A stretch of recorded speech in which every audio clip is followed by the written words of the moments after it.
ದಕ್ಷಿಣ ಕಾಶಿ ನಂಜನಗೂಡು ನಗರದ ಕಪಿಲಾ ನದಿ ಪ್ರವಾಹಕ್ಕೆ ಸಿಲುಕಿ ತತ್ತರಿಸಿರುವ ನಿವಾಸಿಗಳ ಬಡಾವಣೆಗಳಿಗೆ ಮಾಜಿ ಶಾಸಕ ಬಿ ಹರ್ಷವರ್ಧನ್ ಭೇಟಿ ನೀಡಿ ಪರಿಶೀಲನೆ ನಡೆಸಿದರು. ನಂಜನಗೂಡು ಪಟ್ಟಣದ ಹಳ್ಳದಕೇರಿ, ತೋಪಿನ ಬೀದಿ, ಸರಸ್ವತಿ ಕಾಲೋನಿ, ಗಿರಿಜಾ ಕಲ್ಯಾಣ ಮಂಟಪದಲ್ಲಿ ತೆರೆದಿರುವ ಕಾಳಜಿ ಕೇಂದ್ರಕ್ಕೆ ಭೇಟಿ ನೀಡಿ ನಿರಾಶ್ರಿತರಿಗೆ ಧೈರ್ಯ ತುಂಬಿದರು. ಮಾಜಿ ಶಾಸಕರಿಗೆ ಬಿಜೆಪಿ ಜಿಲ್ಲಾ ಉಪಾಧ್ಯಕ್ಷ ಹಾಗೂ ಮಾಜಿ ಜಿಲ್ಲಾ ಪಂಚಾಯಿತಿ ಸದಸ್ಯ ಸಿ ಚಿಕ್ಕರಂಗನಾಯಕ ಸಾಥ್ ನೀಡಿದರು. ಬಳಿಕ ಮಾಜಿ ಶಾಸಕ ಬಿ ಹರ್ಷವರ್ಧನ್ ಮಾತನಾಡಿ, ಮತ್ತೆ ನಂಜನಗೂಡು ಪಟ್ಟಣದ ತಗ್ಗು ಪ್ರದೇಶಗಳಿಗೆ ಕಪಿಲಾ ನದಿ ನೀರು ನುಗ್ಗಿ ನಿವಾಸಿಗಳಿಗೆ ತುಂಬಾ ತೊಂದರೆಯಾಗಿದೆ.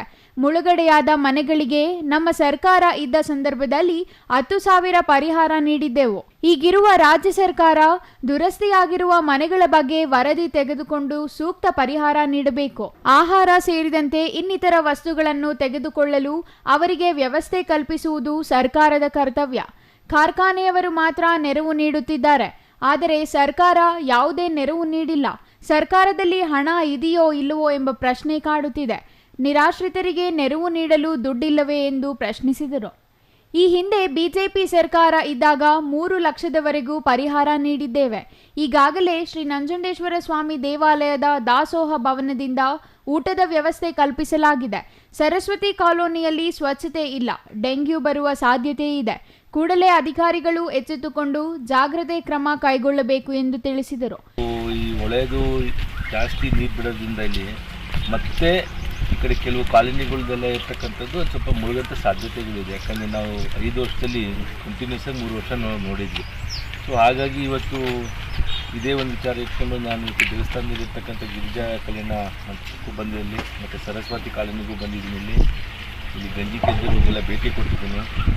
ನನಗೆ ಒಂದು ಅರ್ಥ ಆಗ್ತಿಲ್ಲ, ಯಾಕಂದರೆ ಎಷ್ಟು ಮನೆಗಳು ಮುಳುಗಿದೆ ಇಲ್ಲಿ. ಅದ್ರದ್ದು ಒಂದು ವರದಿ ತೊಗೊಂಡು ಪ್ರತಿ ಮನೆಗೂ 10,000 ರೂಪಾಯಿ ನಮ್ಮ ಸರ್ಕಾರ ಇದ್ದಾಗ ಎಲ್ಲರಿಗೂ ಫಸ್ಟು ದುಡ್ಡು ಕೊಡ್ತಾಯಿದ್ವಿ ನಾವು. ಯಾಕಂದರೆ ಅವರು ದಿನಸಿ ಆಗಲಿ ಮತ್ತೊಂದಾಗಲಿ ಬಟ್ಟೆ ಆಗಲಿ ಏನಾರು ಒಂದು ಪರ್ಚೇಸ್ ಮಾಡ್ಕೊಳಕ್ಕಾದ್ರೂ ಕೊಡಬೇಕು ಅಂತ ದುಡ್ಡು ಇರ್ತಿತ್ತು. ಅದು ಈಗ ನಾನು ಸರಸ್ವತಿ ಕಾಲೋನಿಯಲ್ಲಿ ನಮ್ಮ ಗಂಜಿ ಕೆದ್ದದಲ್ಲಿ ಕೇಳ್ತಾ ಇದ್ದೀನಿ. ಈ ಕಡೆ ಬೆಡ್ಶೀಟು, ಟೂತ್ಪೇಸ್ಟು, ಬ್ರಷ್ಷು ಇದೆಲ್ಲ A10S ಕಂಪನಿಯವ್ರು ಕೊಡ್ತಾಯಿದ್ದಾರೆ. ಸರ್ಕಾರ ಹತ್ರ ದುಡ್ಡು ಇದೆಯೋ ಇಲ್ಲವೋ ಅಂತ ಅನ್ನಿಸ್ಬಿಟ್ಟಿದೆ ನನಗೆ. ಇದಕ್ಕೂ ಕೊಡೋಕ್ಕೂ ದುಡ್ಡಿಲ್ವ ಈಗ ಅವ್ರಿಗೆ? ಅಟ್ಲೀಸ್ಟ್ ಕೊನೆ ಪಕ್ಷ ಎಲ್ಲ ಒಂದೊಂದು ಮನೆ ಪ್ರತಿಯೊಂದು ಮನೆಗೂ 10,000 ರೂಪಾಯಿ ಕೊಡಬೇಕು. ಯಾವ್ದಾದ್ರು ಮುಳುಗಿದೆ ಫಸ್ಟ್ ಕೊಟ್ಬಿಡಬೇಕು. ಆಮೇಲೆ ಎಷ್ಟರ ಮಟ್ಟಿಗೆ ಪ್ರಮಾಣದಲ್ಲಿ ಆ ಮನೆ ಏನಾರೋ ಇದು ಸಂಪೂರ್ಣವಾಗಿ ನಷ್ಟ ಆಗಿದ್ರೆ ಅದ್ರ ಮೇಲೆ ಎಷ್ಟೆಷ್ಟು ಒಂದೊಂದು ಮನೆಗೆ ನಮ್ಮ ಸರ್ಕಾರ ಇದ್ದಾಗ ಒಂದೊಂದು ಮನೆಗೆ 3 ರಿಂದ 5 ಲಕ್ಷ ರೂಪಾಯಿ ಕೊಡ್ತಾಯಿದ್ರು ಯಡಿಯೂರಪ್ಪನವರು.